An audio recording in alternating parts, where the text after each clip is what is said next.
का सबसे पसंदीदा शो। क्या आपको लगता है एक वोट की ताकत दिखाई दे रही है बंगाल से लेकर आसाम तक? आप एक वोट गिन रहे हैं, इनकी टोटली सीट एक आई, बंगाल 2 सीट आई ना। हिंदू, मुसलमान, गौ माता और घुसपैठिए तो एक बहाना है। आपके बच्चों का भविष्य बर्बाद करना इनका इरादा है। पश्चिम बंगाल में जो हुआ वो यूपी में होगा। वहां सरकार हारी, विपक्ष की सरकार बनी। यहां भी सरकार हारेगी, विपक्ष की सरकार बनेगी। तुम्हारी अब्दुल को टाइट करने की है। कुछ भी, अरे मैं खुद अब्दुल यार। गली गली में बच्चों को चाकू तलवार बम लेकर घूमने दोगे? कहां कहां तक सरकार सुरक्षा करेगी? मुसलमानों में समाज सुधार की आवश्यकता है। भैया मुझे कहते नहीं जी, नहीं होगा।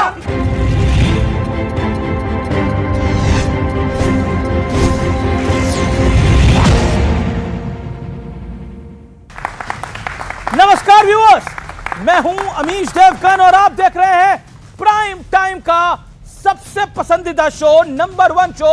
स्वर्गीय अटल बिहारी वाजपेयी की सरकार मात्र एक वोट से गिर गई थी। यह थी एक वोट की ताकत, और इसी एक वोट से क्या क्या बदल सकता है यह आप महाराष्ट्र और बंगाल से लेकर उत्तर प्रदेश और असम में देख सकते हैं। बंगाल में एक एक वोट की ताकत सामूहिक शक्ति बनी, जिसका असर यह हुआ कि ममता बनर्जी के हाथ से सत्ता चली गई, जिसके बाद वो घुसपैठिए जो देश के दामाद बनकर बैठे थे वो अब उल्टे पांव भागने को मजबूर हो गए। और देश के गृह मंत्री अमित शाह ने तो खुला ऐलान कर दिया है कि भारत अब घुसपैठिया मुक्त होकर रहेगा। यह भारत की अब तक की सबसे बड़ी और निर्णायक लड़ाई मानी जा रही है घुसपैठ के खिलाफ।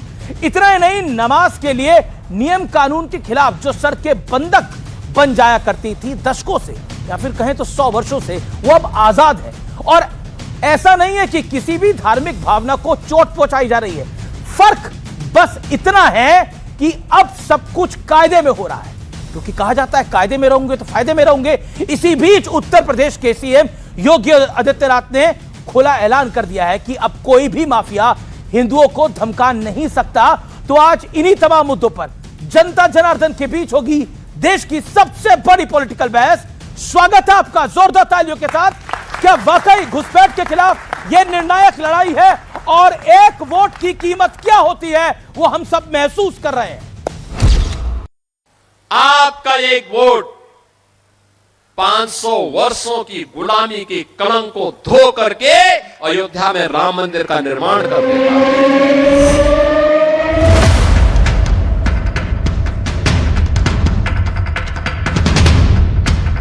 সরকার ঘোষণা দিয়ে দিয়েছে, থাকলে সমস্যা হবে, তাই আমরা চলে যাচ্ছি। এখন বলছে এখানে থাকা যাবে না, পুলিশই ধরছে যে এখানে থাকা যাবে না, বাংলাদেশে চলে যেতে হবে। হঠাৎ করে এখনকার সরকার রাখছে না, তাই চলে যাচ্ছে হচ্ছে আমাদের।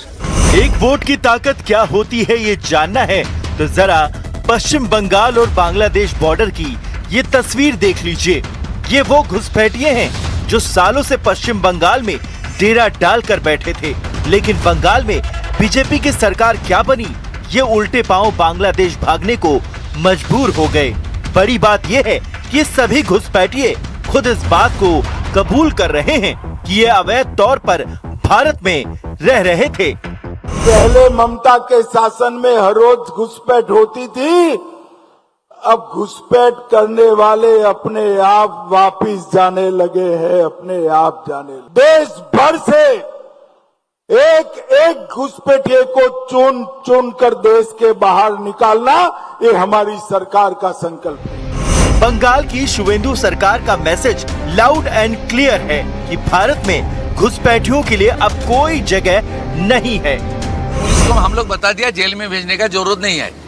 देश के रुपया में खाना खाएगा, कपड़ा देगा, मेडिसिन देगा। एक दामाद है ये लोग। जल्दी जल्दी भागो, नहीं तो जो करना है सरकार करेगा। अब एक और बदलाव देखिए। बकरीद पर पश्चिम बंगाल में 107 सालों का इतिहास भी बदल चुका है। पहली बार कोलकाता के रोड पर नमाज नहीं हुई। पिछले साल और इस साल की तस्वीरों में से ये अंतर आप खुद ही देख सकते हैं। ये बदलाव पहले भी हो सकते थे, लेकिन शायद वोट बैंक का खास ख्याल रखने वाली पॉलिटिकल पार्टियों को सड़कों का बंधक बनाना सूट करता था। इस बीच यूपी के मुख्यमंत्री योगी आदित्यनाथ ने भी एक बहुत बड़ा संदेश देते हुए कहा है कि अब कोई भी माफिया हिंदुओं को धमका नहीं सकता है।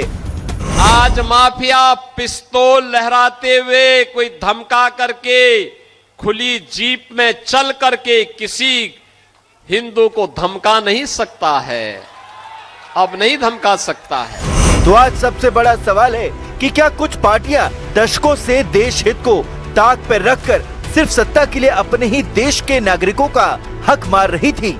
आज इसी सवाल पर जनता के बीच होगी देश की सबसे बड़ी बहस।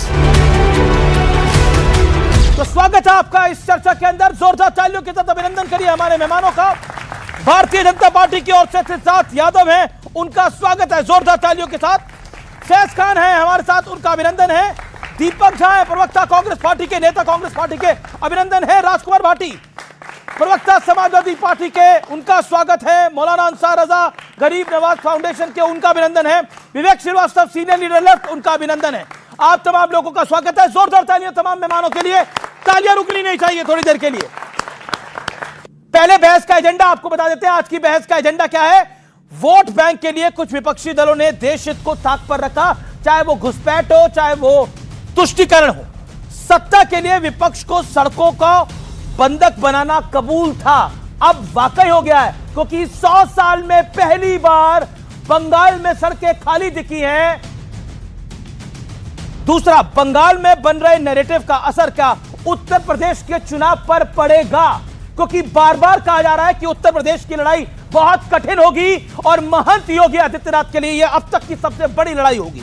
चौथा, बंगाल, महाराष्ट्र से यूपी तक बीजेपी के ध्रुवीकरण का गंदा घिनौना खेल खेल रही है। आज हम उसको भी एक्सपोज करेंगे।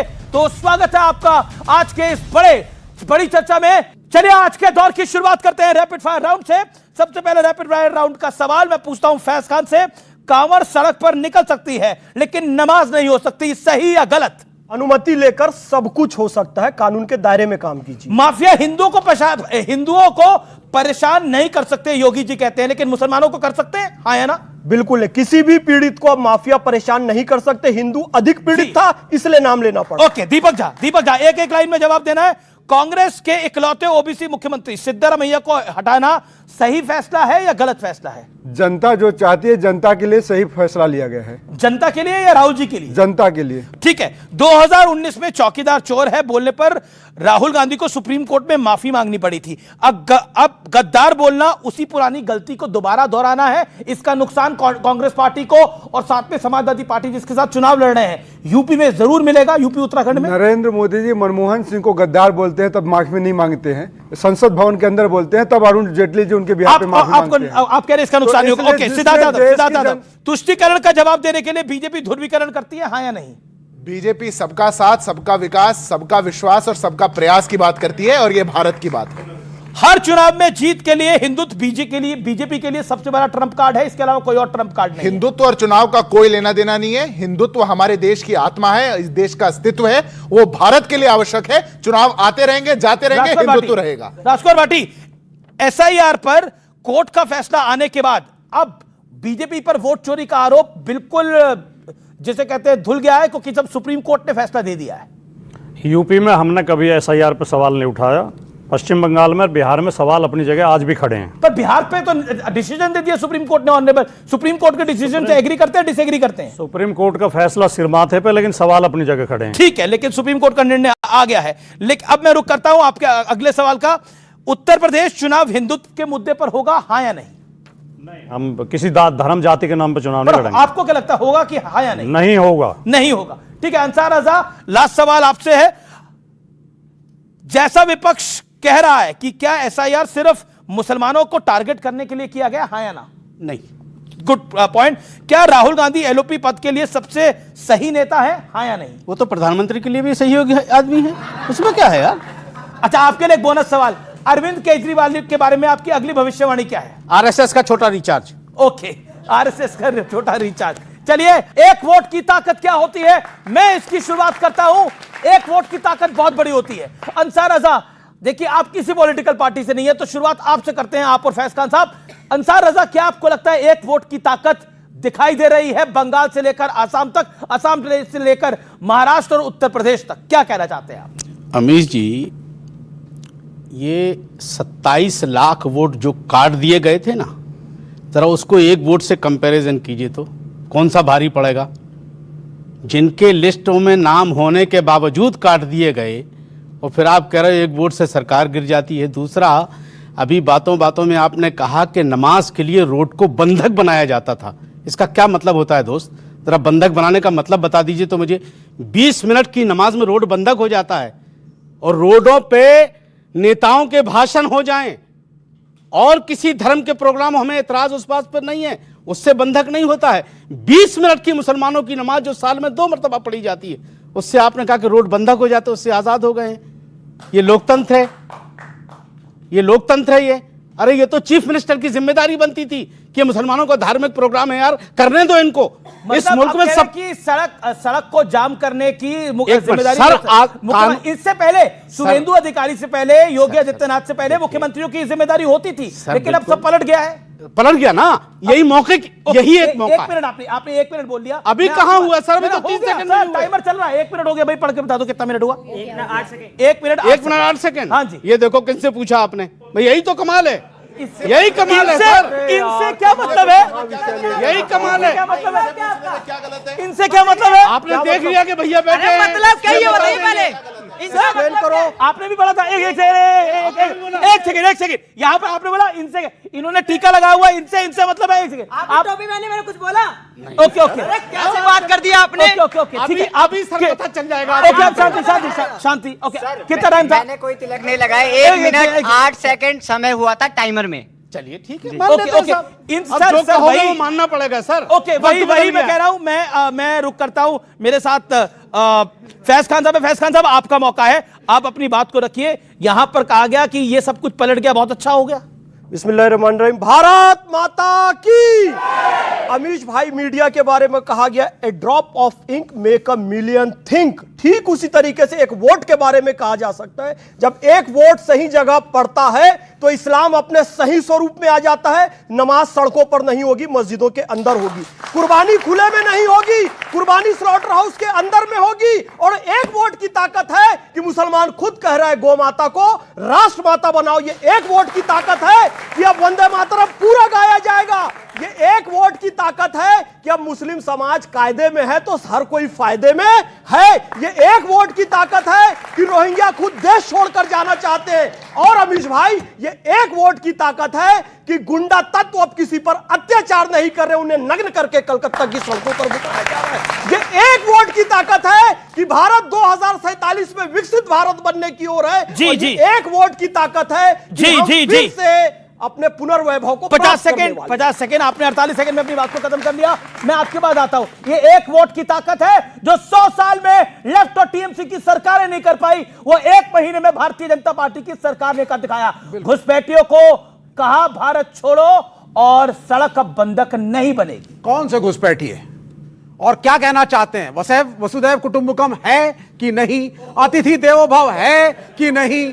भारत एक महान मुल्क है। हमारी शरण में इतिहास में जो भी आया, सारे भगवतधारी वही एक बैठे हुए हैं, देखिए टीका लगा करके, ये भी एक बैठे हैं। ये सब हर डिबेट में कहते रहे, हर धर्मगुरु मुझे कहता रहा, हमारा सीना विशाल है। भारत का सीना इतना विशाल है, उसने सबको संभाल लिया, सारी संस्कृतियों को। शरण लेने कोई आया और हिंदू खड़ा है तो बोलेगा आओ मैं तुम्हें शरण देता हूं। और आज संकुचित हृदय के साथ आपको एक गरीब नेपाल का आदमी, भूटान का आदमी, श्रीलंका का आदमी जो आता है, गाड़ियां साफ करता है, होटल का वेटर बनता है, आपको नामंजूर है। कौन से घुसपैठी है? घुसपैठी नहीं, आपका टारगेट इस देश का मुसलमान है। वो देखिए बैठे हुए हैं, ये टारगेट है राष्ट्रीय मुस्लिम मंच के, खुश हो रहे हैं। टारगेट मुसलमान अब कायदे में आ गया। कौन बोल रहा है? खुद एक मुसलमान बोल रहा है, मुसलमान कायदे में आ गया। यानी कि अब तक 70 साल तक इस देश का मुसलमान कायदे में नहीं था। ओके सिद्धार्थ यादव, ये बहुत बड़ा ब्लेम लगाया गया। जिस तरह की बातें कही, कहा गया कि आइए आपकी गाड़ियां कौन साफ करेगा, आपका ये सब कौन, बाकी काम, होटल के काम कौन करेगा। तो कह रहे घुसपैठियों को एक अलाओ सर्टिफिकेट दे दीजिए। कहीं गलती से इनकी सरकार बन गई तो ये एक सर्टिफिकेट बांटेंगे कि आइए आप घुसपैठ करिए, भारत में सर्टिफिकेट हम आपको देंगे। क्या करिएगा? इस देश की ऑपोजिशन पार्टी का एक नेता ऐसा बोल रहा है भाई। देखिए अमीश जी, भारत निश्चित तौर पर एक महान देश है, पर धर्मशाला थोड़ी है। बाहर से कोई भी आएगा उसको घर में थोड़ी बैठा लेंगे। कोई भी आया, गाड़ी साफ करवानी है विवेक श्रीवास्तव को, तो घर में बैठा लेंगे। कमाल बात है। ये क्या तर्क हुआ? ये एक वोट की ताकत है कि इनके जैसे नेता आज देश की संसद में नहीं बैठे। ये एक वोट की ताकत है कि आज ऐसा विचार देश की सत्ता पर काबिज नहीं है। ये एक वोट की ताकत है कि जो देश में कहा जाता था 370 कभी नहीं हो सकता, राम मंदिर कभी नहीं बन सकता, वो बन करके दिखाया। ये एक वोट की ताकत है। ये एक वोट की ताकत है। गणेश कुमार की ताकत है। ये गणेश कुमार की ताकत है, वोट की ताकत नहीं बीच में मत बोलिए। है। इलेक्शन कमीशन की ताकत अरे है। बीच में मत एक बोलिए। वोट की चुप रहिए। ताकत नहीं है। हो गया अभी विवेक अपनी टर्न पे बोलिए। ये एक वोट की ताकत है अमीश जी, जो टीएमसी 15 साल में नहीं कर पाई, हमने 15 दिन में करके दिखाया। 15 साल में नहीं कर पाए। आप जमीन नहीं दे पाए, आप जो असम में नहीं कर पाए, आप जो दिल्ली में नहीं कर पाए, एक वोट की ताकत है। दिल्ली की सरकार थी, ऑफिशियल ऑर्डर निकाला, रोहिंग्याओं को 10,000 रुपए महीना देती थी, फ्री पानी का टैंकर देती थी, राशन की किट देती थी। ये एक वोट की ताकत है। रोहिंग्या बैग समेट करके बॉर्डर पे बाहर जा रहे हैं, ये आपके एक वोट की ताकत है। ओके, मैं अब रुक करता हूं आपका दीपक झा। एक बात तो सच्ची है कि एक वोट की ताकत बहुत कुछ करा देती है। क्या आपको लगता है जो कांग्रेस की सरकार नहीं कर पाई, लेफ्ट की सरकार नहीं कर पाई, ममता बनर्जी की सरकार नहीं कर पाई, वो बीजेपी की सरकार ने आते ही कुछ दिनों में कर दिया, महीनों में भी नहीं, कुछ दिनों में कर दिया? आपका 1 मिनट। देखिए, अटल बिहारी वाजपेयी जी भी पहले प्रधानमंत्री रह चुके हैं, इसका मतलब आप उनके ऊपर भी सवाल करें। बात यह है कि हमारे लिए जननी जन्मभूमिश्च स्वर्गादपि गरीयसी, माता और मातृभूमि स्वर्ग से बढ़ के है, उसके लिए हम सब कुछ और सर्वस्व न्यौछावर करने की हिम्मत रखते हैं। बात यहां पर ये आती है कि आज भाजपा ने जीएसटी लगा दिया, किसी से नहीं पूछा, नोटबंदी कर दिया, किसी से नहीं पूछा। जैसे एक बूंद नींबू का रस लाखों लीटर दूध को खराब कर सकता है, फाड़ सकता है, वैसे इनकी एक वोट की सरकार, जो तानाशाही से सरकार चल रही है, वो आज देश को बर्बादी के कगार पे ला चुकी है। नीट का पेपर लीक हो रहा है, कोई नहीं पूछेगा। आज बंगाल का जो चीफ मिनिस्टर है वो कह रहा है गाय खाइए, 14 साल पुरानी। यहां पे बुजुर्ग लोग बैठे हुए हैं, अगर किसी का बच्चा कहे कि आप लोग बुजुर्ग हो गए, अब किसी काम के लिए निकल जाइए घर से, कैसा होगा? नालायक औलाद होगी। तो बंगाल का जो चीफ मिनिस्टर है वो नालायक चीफ मिनिस्टर है, मैं आज आपके मंच से कह रहा हूं। दूसरा, हेमंता विश्व शर्मा जो कहता है मुसलमान घर के अंदर गाय खाएं, बाहर ना खाएं। तो गाय घर के अंदर खाई जा सकती है क्या? ऐसे नालायक पैदा हुए इस देश में। Okay, 1 minute. आपने बड़े सारे आरोप, वो कह रहे हैं 20 सेकंड में आप, मैं राजकुमार भाटी करूंगा। सर 1 मिनट 10 सेकंड हो गए। आप एक वोट की ताकत कह रहे हैं, एक सीट आई है बंगाल में, एक सीट की ताकत 1.5 मिनट तक बोल रहे हैं। नालायक मुख्यमंत्री इनकी टोटली सीट एक आई, बंगाल 2 सीट आई ना, उसमें क्या दोनों? अच्छा, दोनों भी कहाँ के हैं? मैंने कहा ना, एक इनका दर्द मैं आपको बता देता हूँ। देखिए, अब अपने 20 सेकंड मैं आपको इनका दर्द बता देता हूँ। और मैं बहुत ज्यादा पंथ में, धर्म में नहीं जाना चाहता। असम में जितने इनके जीते हैं वो किस पंथ के पूछ लेना। बंगाल में 2 जीते हैं, दोनों किस पंथ के पूछ लेना। केरल में जितने जीते हैं किस पंथ के पूछ लेना। अरे ये तो मुसलमान देश के नागरिक, ये आईएनसी नहीं है, ये माओवादी मुस्लिम लीग है। एक वोट की ताकत बड़ी महत्वपूर्ण होती है। ये तो सब बात हुई कि घुसपैठियों की बात हुई कि सड़क पर नमाज नहीं हो पाई, ये तमाम बातें हुई। लेकिन चिकन नेक थी, एक चिकन नेक थी जो ममता बनर्जी को सेंटर बार बार बोला था इसको केंद्र के हवाले आप कर दो, लेकिन उन्होंने उसको केंद्र के हवाले नहीं करा था। जिस दिन सरकार बनी, नेक्स्ट डे शुभेंदु अधिकारी की गवर्नमेंट ने यह डिसीजन लिया और चिकन नेक, जहां बगल में इस्लामपुर लगता है और जिसको काटने की बात कई लोग कर चुके हैं, शर्जील जेल में इस समय मौजूद है, वो भी कर चुका है, वो चिकन नेक भारत के हवाले हो गई, यानी भारत की सेंट्रल गवर्नमेंट के हवाले हो गई। क्या आपको लगता नहीं है एक वोट की कीमत थी? क्योंकि 70 साल में यह सब कुछ नहीं हो पाया, एक वोट ने कर दिखाया। नहीं, जिसे चिकन नेक कहते हैं वो 3 राज्यों की सीमा में आती है। जी। और उसे भारत सरकार को कैसे पता नहीं सौंप दिया। क्या वो पश्चिम बंगाल का राज्य का हिस्सा नहीं रहा? अब जो हिस्सा था वो केंद्रीय सुरक्षा बल लगाए जा सकते हैं, उसका केंद्र को पहले भी अधिकार था। घुसपैठ पे आते हैं, अवैध रूप से घुसे हुए कोई भी लोग किसी भी देश के अगर हमारे देश में रह रहे हैं तो उन्हें बाहर निकाला जाना चाहिए, इसमें कहीं कोई दो राय नहीं, इसमें हमारी सहमति है पूरी। लेकिन भारतीय जनता पार्टी केवल हेडलाइन मैनेजमेंट करती है, करती कुछ नहीं है। अभी पश्चिम बंगाल में सरकार बनी है ताज़ा, कितने घुसपैठिए निकाल दिए? कोई आंकड़ा है आपके पास? नहीं होगा। मैं बताता हूं, 2009 से 13 तक कांग्रेस की सरकार थी, लगभग 30,000 बांग्लादेशी घुसपैठिए बाहर निकाले गए। ये सरकारी आंकड़े हैं। और 2014 से 25 के बीच बीजेपी के शासन में मात्र 15,000 घुसपैठिए जी गलत है। अभी जो 100-150 लोगों की फोटो दिखाई जा रही है कि वो सीमा पे जाके बैठ गए हैं, डीडी न्यूज उनके वो बाइट ले रहा था, उसमें कई हिंदू भी हैं। वो केवल ऐसा नहीं है यहां हिंदू मुसलमान करने की जरूरत नहीं है, उनमें कई हिंदू भी हैं। बगल में बोली। हाँ, कोई कारण रहा होगा कि वो लोग जा रहे हैं। लेकिन मैं आपको एक चीज और बता दूं, लोग रोजी रोटी की तलाश में या कुछ सुविधा पाने की तलाश में दूसरे देशों में जाते रहते हैं। फाइनल आंसर दे दीजिए, आप भी चाहते हैं कि जो रोजगार की, आपके अनुसार जो रोजगार की तलाश में भारत में अवैध रूप से आता है उनको परमानेंट नागरिक बनाने देना चाहिए, क्योंकि विवेक ने उसकी वकालत करी। मैंने कहा कि जो भी अवैध रूप से घुसा उसे बाहर निकाला जाना चाहिए, ठीक है, लेकिन मैं आपको इसकी जड़ में जाना पड़ेगा। ये इतनी गंभीर बहस होनी चाहिए। वाली बात के ऊपर सिद्धार्थ यादव आपका जवाब जरूरी होगा। देखिए, बहुत लोग रोजगार के चक्कर में भारत में आ जा रहे हैं, ऐसा कह रहे हैं ना, जो ऐसे आए जा रहे हैं भारतीय। अरे अब भाटी जी 3,25,000। मैं तो आपके सवाल का जवाब दे। अरे मैं उत्तर देना शुरू किया, आपको क्या पता? 3,25,000 भारतीय अमेरिका सीमा में अभी इन्होंने बोला कि रोजगार की तलाश में भारत में आदमी आ जाता है। जो रोजगार की तलाश में आता है उसको अपने घर में रखिए। मैंने बोला समाजवादी पार्टियों के घर में रखिए। अपने नेता अखिलेश यादव के घर में रखिए। मैंने बोला वो भारत में क्यों रहेगा? बहुत प्रेम है ना बाहर से आने वाले, बहुत कारण है, गंभीर चर्चा होनी चाहिए। बहुत कारण है बाहर से जो आता है, उन गंभीर कारणों को जो घर से हट के आए वो बोलना शुरू कर दिया। इन्होंने गलत आंकड़ा पेश सबको मौका मिल रहा बराबर। इन्होंने एक आंकड़ा पेश किया, हमने इतने घुसपैठिए बाहर निकाले थे, भाजपा ने इतने निकाले। मेरे पास ये सामने है और उसका आंकड़ा ये बता दे, 23,926 केवल हमने 12 साल के अंदर अरेस्ट कर लिए बॉर्डर पे। आपने कितने करे थे? 1,000 भी नहीं। ठीक है, आप रोकते ही नहीं थे किसी को। अब जवाब, बाहर से आने वाले को रोकोगे नहीं, कोई बॉर्डर पे फेंसिंग सिद्धार्थ यादव कह रहे हैं कि 10 सेकंड ले रहा हूं, किसी को आप रोकेंगे नहीं, बॉर्डर पे फेंसिंग करेंगे नहीं। जो अंदर आ जाएगा, जो वीजा लेके आया था, उस ओवरस्टे वाले को बाहर निकालने पर छाती पीट रहे हैं। यहां पर डिबेट पे खड़े होकर के बोला नहीं जाता कि घुसपैठिए इस देश से बाहर निकलने चाहिए, यहां रुकने नहीं चाहिए। रोजगार का कारण बता रहे, मंशा इनकी साफ दिखाई दे रही है। ओके, लेकिन अब मैं राजकुमार भाटी का रुख करता हूं। राजकुमार भाटी वो कह रहे हैं कि आपको जितने घुसपैठिए रख रहे हैं अखिलेश यादव जी के या सपाइयों के घर पे रखिए, देश में मत रखिए। देखिए, ये उत्तेजना फैलाने वाली बातें करना एक अलग बात है, एक गंभीर नेता की तरह सवाल पे सही गंभीर जवाब देना वो दूसरी बात है। मैं तो कह रहा हूं इसका कोई सिस्टम बनाइए, जितने भी अवैध घुसपैठिए हैं सबको बाहर करिए, लेकिन खाली अखबारों में हेडलाइन छपवा देंगे। सिस्टम क्या होता है बताइए? सुनिए, सिस्टम पहली बात तो जो आप अभी कह रहे थे, सीमा की सुरक्षा की जिम्मेदारी केंद्र सरकार की।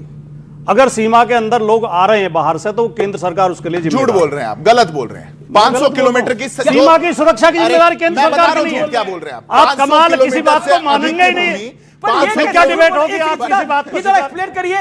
ये मतलब आपने कमाल का एक लॉजिक निकाला। आप बोल रहे कि केंद्र सरकार की जिम्मेदारी नहीं है कि? बिल्कुल नहीं बोला। बिल्कुल ऐसा इनकी जिम्मेदारी है, ऐसा बिल्कुल केंद्र सरकार की जिम्मेदारी है, कांग्रेस की जिम्मेदारी है। पूछेंगे तो मैं बोलिए, आप ही से पूछ रहा हूँ। जिम्मेदारी निश्चित तौर पर केंद्र की है, पर जो लैंड है वो राज्य की होती है। क्यों नहीं दिया 600 किलोमीटर की भूमि? बंगाल में 600 किलोमीटर की भूमि क्यों नहीं दी? आप क्या चाहते हैं कि वहां पे फेंसिंग ना बने, वहां पे बाढ़ ना बने और बीएसएफ का जवान वहां खड़ा रहे और कोई उसको सुविधा मिले? ऐसा कैसे? हमने 15 दिन में आके 75 एकड़ की भूमि बीएसएफ को दे दी। क्यों नहीं दे पाए 15 साल? ये विवेक क्यों नहीं दे पाए? 75 एकड़ की भूमि, मैं ऑडियंस से सवाल लूंगा। विवेक, एक बड़ा सवाल है, 75 एकड़ की भूमि चिकन नेक क्यों नहीं दे पाए आप सेंटर को? क्या आपको लगता नहीं है, ऐसा नहीं, सेंटर की हमेशा डिमांड रहती थी कि ये सेंटर के अधिग्रहण में होना चाहिए क्योंकि चिकन नेक है, देश का एक हिस्सा कट सकता है। क्यों नहीं दे पाया? ये 15 दिन में आगे अगर सरकार कुछ दिनों में एक सरकार कर पा रही है, तो आपको लगता नहीं है ये वाकई जिन पार्टियों ने बंगाल में राज करा उनके मुंह पे तमाचे के समान है? बिल्कुल नहीं है सर। चिकन नेक अलग प्रॉब्लम है। सुनिए, बॉर्डर की फेंसिंग अलग प्रॉब्लम है। बड़े आराम से बीजेपी के हमारे मित्र कहते हैं कि बॉर्डर की सुरक्षा क्या है? केंद्र के हाथ में नहीं है। क्यों नहीं है साहब? आपकी पीठ पे चढ़ के थोड़ी भैया मुझे प्लीज आप मुझे बताइए, सब ऑडियंस आप लोग यहाँ बैठे हुए हैं, अगर आपको दिल्ली से नोएडा आना है तो बॉर्डर से ही आओगे। अगर रोकना होगा तो पुलिस वाला रोकेगा दिल्ली की गाड़ी। तो बॉर्डर सिक्योरिटी फोर्स कर क्या रही थी और कैसे लोग आ रहे थे? मेरा चार्टर्ड प्लेन में उड़ के आ रहे थे, हेलीकॉप्टर में उड़ के आ रहे थे। मेरा जो आपसे प्रश्न था उसका जवाब दे दीजिए कृपया करके। आप चिकन नेक क्यों नहीं सेंटर को दे पाए? इसका क्योंकि आपने सरकार चलाई है बंगाल में। चिकन नेक बांग्लादेश और भारत के बॉर्डर पे नहीं है, चिकन नेक नॉर्थ ईस्ट के स्टेट्स को बांग्लादेश से जोड़ती पर जंगा तो बंगाल के पास है, तो वो हमारे भारत में ही, वो हमारे ही कब्जे में थी हमेशा। क्यों नहीं थी? अरे वो इंडियन आर्म फोर्सेस कभी भी जाके ले लो। अरे कमाल है, ताली बजाओ एक बार जोरदार इनके लिए। वो बॉर्डर पे नहीं है, दिस इज द पॉइंट। अच्छा एक बात बताइए, बॉर्डर पे नहीं है। आप चलिए दूसरा सवाल मैं पूछता पूछिए हूं। सर। आप लगभग 100 साल बाद सड़क पर नमाज बंगाल में नहीं पढ़ी गई, ये आप क्यों नहीं रोक पाए? 35-40 साल आपने सरकार चलाई जी। आपने नमाज रोकने में तो बड़ी जल्दी दिखाई रोक देंगे नमाज, वो बैठे टोपी लगा करके, वो सबसे आगे। नमाज नहीं रोकी गई, ठीक है नहीं रोकी गई। अरे मतलब दूध का धुला भी बनना है और काले काम भी करना है। सही तरीके से नमाज पढ़ाई गई है, नमाज रोका नहीं गई है, जो इस्लामी तरीका है। एक सेकंड, करो काले काम, दूध के धुले। आप कह रहे हैं दूध का धुला भी बनना है, काले काम भी करना है। एक प्रश्न का जवाब देने का एक सवाल इन्होंने बोला, दूध का धुला भी बन रहा है, काले काम भी करने हैं। अच्छी बात बोली है। मैं आपसे पूछता हूं, सऊदी अरब में सड़क पे नमाज होती है? दुबई में, यूएई जिसे हम कहते हैं सड़क पे नमाज होती है? जवाब हाँ या ना में देगा, फिर उसके आगे नहीं। बहुत अच्छा प्रश्न है। वहां की आबादी हमारी आबादी बराबर है, वहां का क्षेत्रफल हमारा क्षेत्रफल बराबर नहीं बराबर है। वहां जगह है या नहीं है? यहाँ स्पेस नहीं। वहां क्या होता है? वहां पे क्या, लेकिन वहां वक्फ होता है क्या?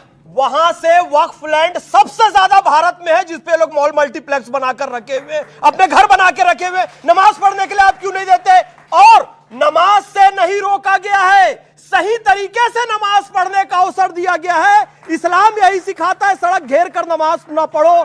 जब मुस्लिम उलेमा मुफ्ती ये काम नहीं कर सके जो इस्लाम शिक्षा देता है, तो अल्लाह ने एक फरिश्ता भेजा, नाम है नरेंद्र मोदी, नाम है योगी आदित्यनाथ जी, नाम है शुभेंदु अधिकारी जी, जिन्होंने इस्लाम का सही स्वरूप प्रस्तुत किया कि सड़कों का घेर कर नहीं, बल्कि मस्जिदों में नमाज पढ़ो, सड़कों पे कुर्बानी नहीं, अंदर कुर्बानी करो, इसलिए ट्रिपल तलाक खत्म करो, वक्फ का मैनेजमेंट करो। ये सही इस्लाम। अच्छा, ये घुसपैठियों को सिर्फ एक धर्म विशेष के साथ जोड़ा जा रहा है? सारी साजिश तुम्हारी अब्दुल को टाइट करने की है। कुछ भी, अरे मैं खुद अब्दुल हूं यार, मेरा दंड सारा अपने खुद को टाइट करने की करूंगा के लिए, सिर्फ अब्दुल के लिए। मैं अपने आप को टाइट कर दूंगा। एक घुसपैठिया, आतंकवादी, शर्जीली बात, सारा कानून, सारा कायदा, सारी सख्ती, सारी पुलिस, सारी फौज, सारी सड़क, सब पे मुसलमान हो गए विवेक? कुछ भी चाहते हैं। एक सेकंड, अभी आपके सामने राजकुमार भट्टी ने बोला कि कुछ हिंदू भी थे घुसपैठियों के अंदर, वो भी बाहर जा रहे हैं। इसमें मुसलमान की बात ही कहां आ रही है? क्यों मुसलमान करे जा रहे? तब से मुसलमान का ढोल पीटना बंद करिए। इस देश के अंदर पूरी दुनिया में सिर्फ एक ही मुल्क है जहां 72 के 72 फिरके इस्लाम के पाए जाते हैं, और वो भारत है। यहाँ पे निजामुद्दीन औलिया की दरगाह भी है और सामने तबलीगी जमात भी है। ये है भारत, और भारत में एग्जिस्ट करती है, और आप मुसलमान कर रहे हैं। जो बीजेपी के प्रवक्ता खड़े हैं, उनसे एक सवाल है कि क्या ये आपके पास पूरी मेजॉरिटी थी पूरे संसद के अंदर में, आप बिल बना सकते थे कि केंद्र के जितने भी देश के बॉर्डर्स एरिया है, अगर वो सरकार नहीं, वहां के राज्य सरकार अगर नहीं देती जमीन, तो केंद्र सरकार जबरदस्ती उनसे अधिग्रहण करता है और अपनी सिक्योरिटी मजबूत करता है। ये बिल बना सकते थे आप। दूसरा सवाल आपसे है विवेक श्रीवास्तव जी, क्या आप इतना घुसपैठियों के लिए बात कर रहे हैं? अभी एयरपोर्ट के बीच में जो है एक मस्जिद है, क्या वो सबसे हाई सेंसिटिव जोन है, उसको हटाने की बात हो रही है, तो आप लोगों को तकलीफ हो रही है? ओके, मैं पहले सिद्धार्थ यादव आपसे सवाल पूछा गया, जवाब। मैं सैद्धांतिक रूप से इस प्रश्न से सहमति नहीं रखता। देश की सुरक्षा करने के लिए जबरदस्ती क्यों करे? जबरदस्ती 7 चिट्ठियां लिखी गृह मंत्री जी ने मुख्यमंत्री को, 11 बार चीफ कैबिनेट सेक्रेटरी ने चीफ सेक्रेटरी के साथ मीटिंग करी, पूरा केंद्र का डेलीगेशन आ रहा है, कोर्ट का ऑर्डर आ गया, छोड़िए जबरदस्ती, आप कोर्ट का ऑर्डर आ गया, उसके बाद जो जमीन ना दे, हल्ला काट करके घुसपैठियों के साथ गलवैया करने वाली टीएमसी, और आप कह रहे हैं जबरदस्ती। एक वोट की ताकत है, एक वोट की ताकत है। आपने भाजपा को चुना, 15 दिन के अंदर यह हो गया। घुसपैठियों के खिलाफ भारत अपनी निर्णायक लड़ाई लड़ने जा रहा है। क्या कांग्रेस का साथ मिलेगा? क्योंकि हाई लेवल कमेटी देश के गृह मंत्री ने बना दी है, और ये एग्जैक्टली 370 का फॉर्मेट है, जैसे 370 के लिए कमेटी बनी थी और उसके बाद 370 हमेशा के लिए समाप्त हो गया। क्या वाकई इस घुसपैठियों के खिलाफ यह निर्णायक अब तक की सबसे बड़ी लड़ाई मानी जा रही है घुसपैठियों के खिलाफ? क्या कांग्रेस का साथ रहेगा? देखिए, हमारे प्रधानमंत्री का सीना 56 इंची है, सरेंडर वाला तो है नहीं कि अमेरिका बोलेगा सरेंडर कर दो तो सीज फायर कर देंगे। बात है कि नरेंद्र मोदी जी को बड़ा दिल दिखाना चाहिए। जैसे नोटबंदी लाए थे, किसी से नहीं पूछा था, चुप एक सेकंड शांति, वो किसी नहीं पूछा था। नोटबंदी लाए थे, किसी को बताया था भाइयों बहनों नोटबंदी करना चाहता हूं? अरे भाई, देश आपका है, सुरक्षित हाथों में रहना चाहता है। आपको सीटें प्लस मांग रहे थे, लेकिन आपको पूर्ण बहुमत दिया देश ने, आप पे भरोसा किया था। लेकिन हिंदू, मुसलमान, गौ माता और घुसपैठिए तो एक बहाना है, आपके बच्चों का भविष्य बर्बाद करना इनका इरादा है। आज इस देश में महंगाई, बेरोजगारी पे आप इनसे सवाल मत करिए। हिंदू भाई और मुसलमान भाइयों में आज ये कह रहे हैं कि हम गौ माता घोषित करना चाहते हैं, बहुत अच्छी बात है। आप लोग एक बार इनके लिए और इनके लिए ताली बजाइए कि गाय को गौ माता घोषित करने के लिए सड़कों पे उतर आए हैं मुसलमान। गाय को राष्ट्रीय पशु नहीं, पशु जानवर को कहते हैं राष्ट्र माता घोषित करो। ठीक है माता घोषित करो, पशु नहीं, माँ पशु नहीं हो सकती, माँ होती है। लेकिन 14 साल के बाद वो मर नहीं रहेगी। आपने बोला 14 साल के बाद मैं जब बोल रहा हूँ वाणी को विराम दीजिए। ओके बोलिए। मुझे सच सच बताना, बंगाल चुनाव के रिजल्ट के पहले आपने कल्पना भी की थी कि ऐसे तुम्हारी हैसियत क्या है जो तुम्हें बताएं? लेकिन कह रहे हैं ना ये वोट की ताकत है। नहीं, तुम कौन हो जो तुम्हें बताएं? अब ये पूछ रहे हैं केंद्र सरकार ने पहलगाम तुम्हारी क्या हैसियत है? बीजेपी सवाल करे, सहमत हूं, अब आप बीच बोल रहे हैं। लेकिन आप ये बताइए, हर एक नागरिक का कर्तव्य बनता है कि अपने देश की अच्छा, तुम ही सुरक्षा क्या करे। तो बीजेपी जब से? ये घर घर में तुम क्या बीजेपी से? ये काफिर है, कि ये जिनकी तिलक वजह से वाले को मर गए सवाल हैं। पूछने का अधिकार नहीं। ये भगवा वाला क्यों बैठा हुआ है? बचपन से कट्टरपंथी शिक्षा दोगे, गली गली में बच्चों को चाकू तलवार बम लेकर घूमने दोगे, कहां कहां तक सरकार सुरक्षा करेगी? अपने घर को सुधारो, अपने अंदर सुधार करो। और अभी भाई मैं बार-बार कहता हूं, मुसलमानों के समाज सुधार की आवश्यकता है। तो ये मुझे कहते हैं नहीं जी, नहीं होगा, मुसलमानों में समाज सुधार नहीं होगा। अरे समाज सुधार की बात करनी चाहिए और इसकी सच्चाई बताता हूं, इसकी सच्चाई बताता हूं। मुझे माइक दीजिए आप। ये ऑब्जेक्शन, अरे मुझे माइक दीजिए आप। किसी भी धर्म को जो इस देश का धर्म है, यहाँ के लोग हमारे अपने हैं। 1947 के बाद ठीक है यहाँ पे रहे। आपने बोला, आप कह रहे हैं अच्छा ठीक है, सुनिए, एक सेकंड, आप मेरा ये गलत है। ये बोले मौलाना माफी नहीं, एक सेकंड। ये जो हिंदू बैठे हैं ये काफिर नहीं है मेरे भाई। ये बोलो ये सब जन्नत में जाएंगे। बोलो बोलो बोलो। आप इनके खिलाफ बच्चों को भड़काते हो। आपने बोला केंद्र सरकार करे, आतंकवादी ऑब्जेक्शन है। एक आप इत्मीनान से, मेरी शांति से, मैं मुसलमान हूं, मेरी जिम्मेदारी है। वो कह रहे कि आप मुसलमानों को बोल रहे हैं, आपके बच्चे घूम रहे हैं, आप शिक्षा क्यों दे रहे हैं उनको ऐसी? पाकिस्तान जीतता देखिए ये नहीं अमीश भाई, मैं मुसलमान हूं, मेरी जिम्मेदारी है यार। अभी आपने सुना, थोड़ी गर्मा गर्मी हो गई, बड़ी बहस हो गई, लेकिन मैं फिर कहता हूं किसी धर्म विशेष में किसी को टिप्पणी नहीं करनी चाहिए। सब लोग इस देश का हिस्सा हैं। कुछ ऑडियंस के सवाल ले लेते हैं कि आपका सवाल क्या है, आपका सवाल क्या है, फिर मैं उधर से सवाल ले रहा हूं। क्या सवाल है आपका? सर मेरा सवाल ये है, आप लोग अभी तक इतने हिंदू मुस्लिम होता नहीं है जितना आप लोग बढ़ा देते हैं, ठीक है? क्योंकि आपने भी सबसे पहले क्या बोला, अरे भैया पूछा भी किस टाइम के लिए, आप कहना क्या चाह रहे हैं, हमने तिलक लगाया तो हम बेकार हैं और आपने टोपी बनाया तो आप बहुत बढ़िया हैं? नहीं, ये किसी ने आपको नहीं बोलने का प्रयास किया। ठीक है, आपका अच्छा सवाल है। ये आपने ये करा, अंसारा साहब डिबेट की शुरुआत में आपने करा, क्या आपको लगता है कि कोई मेरा आशय कोई गलत चलो नहीं अच्छी था। बात, आपने क्लैरिफिकेशन दे दिया। मैंने कोई आशय मेरा गलत नहीं था, लेकिन जो सवाल आपने हिंदू मुसलमान का किया है, मेरे भाई, अगर किसी मुसलमान ने हिंदू मुसलमान किया हो तो एक क्लिपिंग आप मुझे दिखा दीजिए। लेकिन हाँ, मैं शमशान कब्रिस्तान, मुझे हिंदुओं ने वोट दिया है, मैं हिंदुओं का काम करूंगा, ये मैं क्लिपिंग आपको दिखा सकता हूं। ठीक है, ये साहब कह रहे थे कि जो है सब में समान कानून लाना चाहिए, तो क्या यूनिफॉर्म सिविल कोड का सपोर्ट करते हैं? सपोर्ट करते हैं यूसीसी का?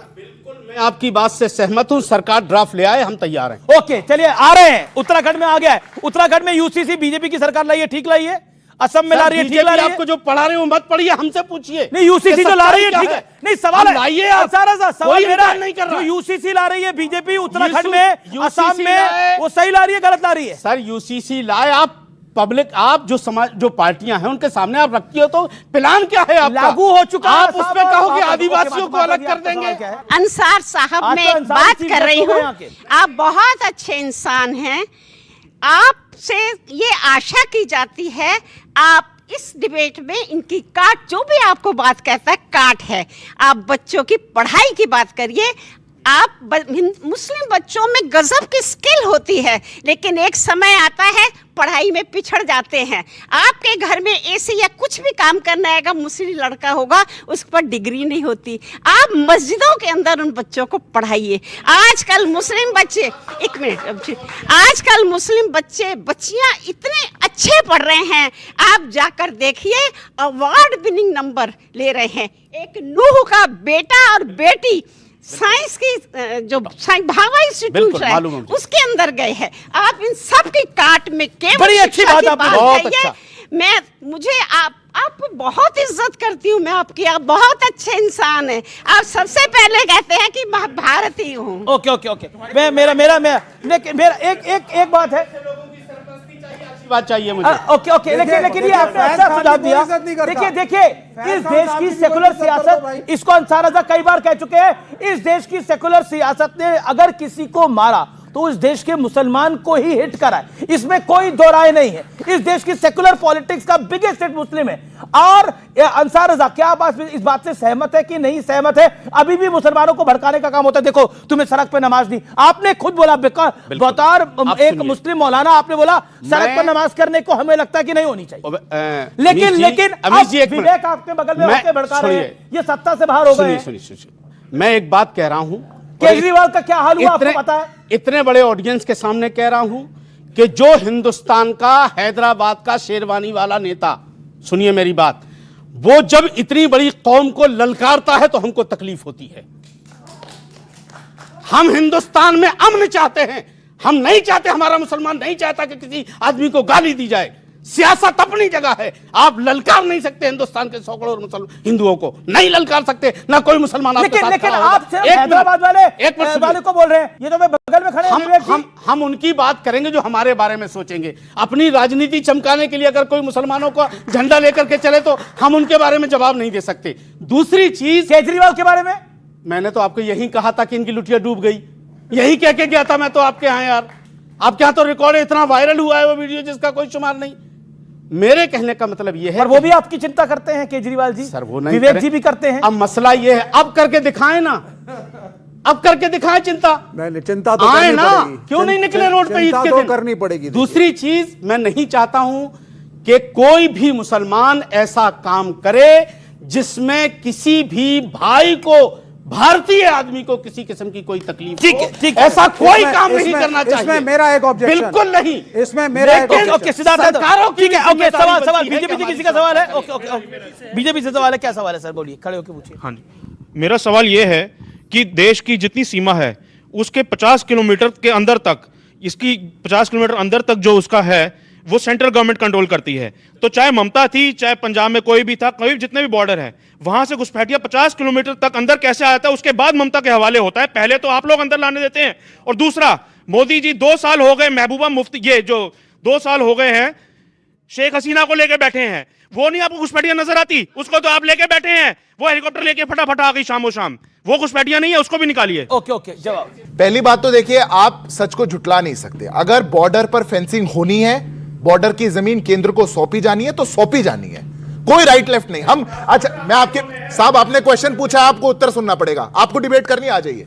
देखिए साफ बात यह है, अगर हम तो गलत बोल रहे हैं, कैलकाटा हाईकोर्ट गलत बोल रहा है, सुप्रीम कोर्ट गलत बोल रहा है। सुप्रीम कोर्ट ने डायरेक्ट किया वेस्ट बंगाल की सरकार को कि आपको फेंसिंग के लिए जमीन देनी पड़ेगी। बीएसएफ कहां जाकर के बांध बनाए, केंद्र कहां जाकर के बांध बनाए, जमीन का एक एक टुकड़ा खसरा खतौनी वो रेवेन्यू रिकॉर्ड्स में चढ़ा हुआ होता है, किस पे बनाएंगे आप? ये पहली बात। दूसरी बात, यहां पर सही और गलत को कहने के लिए घुसपैठियों की डिबेट में हिंदू मुसलमान होना जरूरी है? नहीं, बिल्कुल नहीं। घुसपैठिया तो घुसपैठिया है।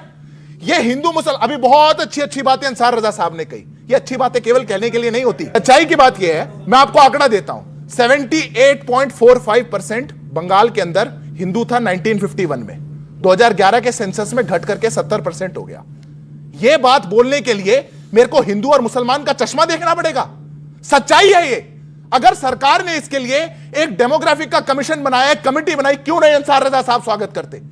क्यों नहीं बोल रहे कि बाहर से जो घुसपैठिया आ रहा है किसी धर्म का हो, साहब छोड़िए, वो घुसपैठिया है, वो भारत के रिसोर्सेज और भारत के लोगों पर नहीं बैठ सकता। ये दूसरी बात। राजकुमार भाटी, मैं अंतिम बात का भी जवाब देता हूं। शेख हसीना, क्या आपको लगता है इसका इंपैक्ट, इसका असर जो कि पश्चिम बंगाल में हो रहा है, असम में हो रहा है, अब यूपी का विधानसभा चुनाव है, अब योगी जी ने बोला कि अब माफिया हिंदुओं को डरा नहीं पाएगा। शुभेंदु अधिकारी कह रहे हैं कि मैं योगी की तरह की सरकार चलाऊंगा, और अब वो नहीं होगा जो पहले होता आया था, यानी योगी मॉडल को फॉलो करा जा रहा है। क्या आपको लगता है यूपी में आपका संघर्ष बड़ा होने वाला है? माफिया मुस्लिमों को नहीं, मतलब हिंदुओं को नहीं डरा पाएगा, बाकी को डराएगा। इस पे तो आपको ही कुछ समीक्षा करनी चाहिए थी। योगी जी ने बोला, मैं आपकी प्रतिक्रिया चाह रहा हूं। संवैधानिक प्रक्रिया से चुन के आए मुख्यमंत्री को यह कहना शोभा देता है कि माफिया अब हिंदुओं को नहीं डरा पाएगा।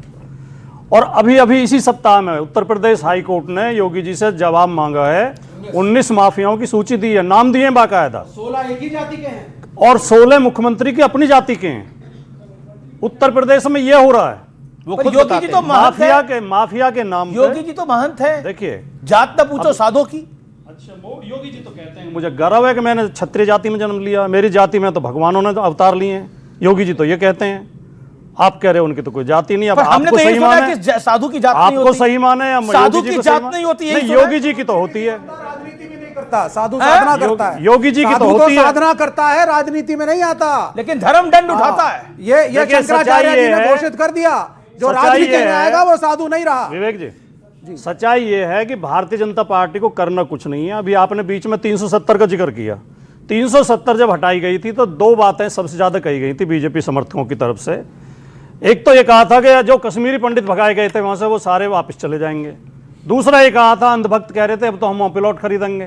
कोई मुझे सूची दे दे, सिद्धार्थ जी दे दें, कितने कश्मीरी पंडित वापिस कश्मीर में बसे हैं और कितने अंधभक्तों ने प्लॉट खरीदे हैं वहां। खून की नदियां कुछ नहीं हुआ। 370 हटा दिया, बीच में नहीं, एक बूंद भी नहीं गिरी। अच्छा ठीक है, एक सिद्धार्थ जी, आप तो एक शब्द प्रवक्ता हैं। मैंने कहा एक ही बार आपको आपकी दवाई दूंगा। मैं आपके बीच में, ये बीच में नहीं बोल रहे। Okay okay. तो इन्हें रिजल्ट भी बताना चाहिए। ये कह के और वापस घर में घुस जाते हैं, करते कुछ नहीं है। नोटबंदी करी थी, आतंकवाद की कमर टूट जाएगी, काला धन बाहर आ जाएगा, 15-15 लाख खाते में आ जाएंगे, योगी जी की नकली नोट छपने बंद हो जाएंगे, सारे काम हो रहे हैं। यादव जी, सिद्धार्थ यादव जी वो कह रहे हैं योगी जी की जाति बता रहे हैं। 370 हटने के बाद कश्मीर में रिकॉर्ड टूरिज्म, कश्मीर में और सबसे ज्यादा आतंकवादी घटनाएं हुई हैं, कश्मीर के अंदर सबसे ज्यादा बम फटे हैं, 89% रिडक्शन। आतंकवादी घटनाओं में 89% रिडक्शन, आर्म्ड फोर्सेस की मृत्यु में 95% रिडक्शन। गिनती बताऊं कितने लोग मरते थे, कितने देश के सेनानी मरते थे, कितने सैनिक मरते थे। आप कह रहे 370 से कुछ नहीं हुआ। आपका दर्द बहुत बड़ा है, मुझे पता है। ये लोग कहा करते थे, सीना खोल खोल के कहते थे 370 हटाई तो खून की नदियां बह जाएंगी। लद्दाख में चुनाव हो गए, लद्दाख में चुनाव हो गए, दिखी अब लद्दाख पे भाग गए। अरे वो उसी का हिस्सा है। अभी मैं लेके वहीं हटी है 370। मैं तमिलनाडु तक लेके आऊंगा इनको। 370 वहीं हटी है भैया, तमिलनाडु में नहीं हटी। अच्छा ठीक है, मैं अब आता हूं। मैं अब एक सेकेंड, उन्होंने योगी जी की जाति बताई, उस पर आप कुछ कहना चाहते हैं सिद्धार्थ यादव? मेरे को लगता है कि मेरे को ये लगता है, वो समझ गया। मैं व्यक्तिगत तो टिप्पणी नहीं करना चाहता, पर राजकुमार भाटी जी को कुछ दिन जातियों पर टिप्पणी से बचना चाहिए। मैं आपके पास आता हूं।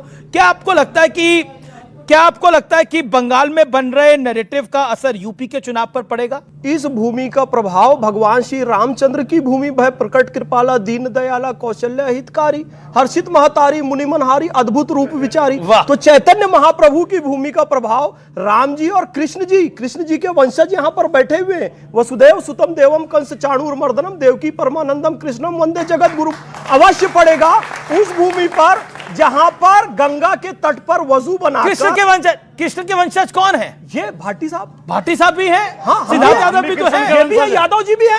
कृष्ण के वंशज हैं। वहां तो पड़ेगा ही, हम सब हैं, मैं भी मानता हूं। तो हम तो कह रहे हैं कि कृष्ण जन्म मूवी बननी चाहिए। भाटी जी कहेंगे क्या? हमारे साथ आइए, हाथ जोड़ के बताइए भाटी जी। कृष्ण जन्मभूमि चलो कल से कुदाल लेके चलते हैं, कल से बहुत बढ़िया। अरे ये कह रहे हैं, बोल दिया। अरे कल तक प्रवक्ता अखिलेश जी ने सुन लिया। तो एक दो बात और कहना चाहूंगा। 10 सेकंड यूपी में अवश्य प्रभाव पड़ेगा बंगाल का। पश्चिम बंगाल में जो हुआ वो यूपी में होगा। वहां सरकार हारी, विपक्ष की सरकार बनी। यहां भी सरकार हारेगी, विपक्ष की सरकार बनेगी यूपी में भी। और एक बात आप भूल गए, आप हमेशा वही बात करेंगे जिससे रोहिंग्याओं को लाभ हो, कट्टरपंथी। ये तो अपनी पार्टी का लाभ ढूंढ रहे हैं, लेकिन लाभ की बात आई है। मैं कांग्रेस को कैसे भूल सकता हूं? कैसे देखिए तमिलनाडु में जैसे डीएमके हारी वैसे ही अब टीवीके के साथ चले गए। मतलब ये अपना क्या करा है आप लोगों ने। और अभी आपको लग रहा है शायद बंगाल के बाद समाजवादी पार्टी की स्थिति यूपी में होगी नहीं होगी। अब ऑलरेडी बीएसपी सुप्रीमो के यहाँ आपके 2 नेता होकर आए हैं, उन्होंने मिलने का प्रयास करा, वो तो उन्होंने दरवाजा नहीं खोला, वो अलग बात है। लेकिन एक बात बताइए, सवाल बड़ा पॉलिटिकल है, इसमें बिल्कुल कोई दूसरी तरफ मत जाइएगा। सवाल सिर्फ यह है कि आप समाजवादी पार्टी के साथ जाएंगे या बसपा के साथ जाएंगे यूपी के अंदर, क्योंकि आपके नेता बसपा सुप्रीमो से मिलने के लिए गए, उन्होंने अपना द्वार नहीं खोला आप लोगों के लिए। अमीश जी, आपको सवाल करना चाहिए कि भाई आपका गठबंधन किसके साथ है। गठबंधन हमारा समाजवादी पार्टी के साथ ऑलरेडी है, तो जाने का सवाल क्या है बसपा के साथ? वहां क्यों गए थे फिर? दूसरी बात, अब सुन लीजिए, गए क्यों थे? गठबंधन तो आपका डीएमके के साथ भी था दीपक जी, लेकिन एक दिन आ रहे, अगले दिन जिस रात वो चुनाव आ रहे अगले दिन आप बदल गए। मतलब सिचुएशनशिप वाले भी इससे ज्यादा देर साथ रहते हैं। अंसार साहब, एक रात में ही पलटी मार गई कांग्रेस, चली गई टीवीके के साथ, क्या एक लाइन में क्या कहना चाहते हैं आप? मतलब कांग्रेस की पलटी आपको दिखाई देती, दूसरों की नहीं दिखाई देती आपको पलटी, कि जहां रातों रात 10 एमएलए पता चला सवेरे किसी में बैठे, हवाई जहाज में बैठे, उतरे तो बाहर हो गए, वो नहीं दिखाई दे। कांग्रेस आपको इतनी खटक रही है कि 99 सीटें कैसे लेके आ गई, ये खटकी जा रही है कांग्रेस आप लोगों को। अरे सर, वो भी पॉलिटिकल पार्टी है यहाँ की, हिंदुस्तान की सबसे पुरानी पार्टी है, सबकी अपनी। देखिए, वक्त का पहिया है अमीश जी, घूमता है, अभी घूम रहा है। तो आज हमसे यह कहा जा रहा है कि अब कोई माफिया हिंदुओं को नहीं डरा पाएगा, और यही कहने वाले पार्लियामेंट में रो रहे थे। ये वक्त की बात है दोस्त, वक्त का पहिया तो है ही। वक्त का पहिया घूमता है, वक्त का पहिया सबका वक्त आता है। वो जो ऊपर वाला है ना, वो सबको तराजू में तोल देता है। बिल्कुल ठीक बोले। जिससे लगता था कि उसे कोई छू नहीं सकता, वक्त का पहिया घूमा है। वो मुख्तार अंसारी, जिसे लगता था उसे कोई छू नहीं सकता था, वक्त का पहिया घूमा है। वो हाफिज सईद, जिसे लगता था पाकिस्तान तो क्या, मैं हिंदुस्तान पे चढ़ाई करूंगा, वो आज डर कर छुप कर रहता है। वक्त का पहिया घूमा है। और जिस रामलला को 500 वर्ष का इंतजार करना पड़ा, वक्त का पहिया घूमा है और वहां धर्म की ध्वजा लहरा रही है। वक्त का पहिया घूमा है। कहते हैं ना, वक्त का पहिया चलता है, दिन ढलता है, आदमी आगे बढ़ता है। चलिए, आप तमाम लोगों का बहुत बहुत शुक्रिया, आप लोग यहां पर आए, आपका बहुत बहुत अभिनंदन, मेहमानों का बहुत बहुत अभिनंदन। फिलहाल आज की चर्चा में इतना ही। नमस्कार, शुभ रात्रि, गुड नाइट।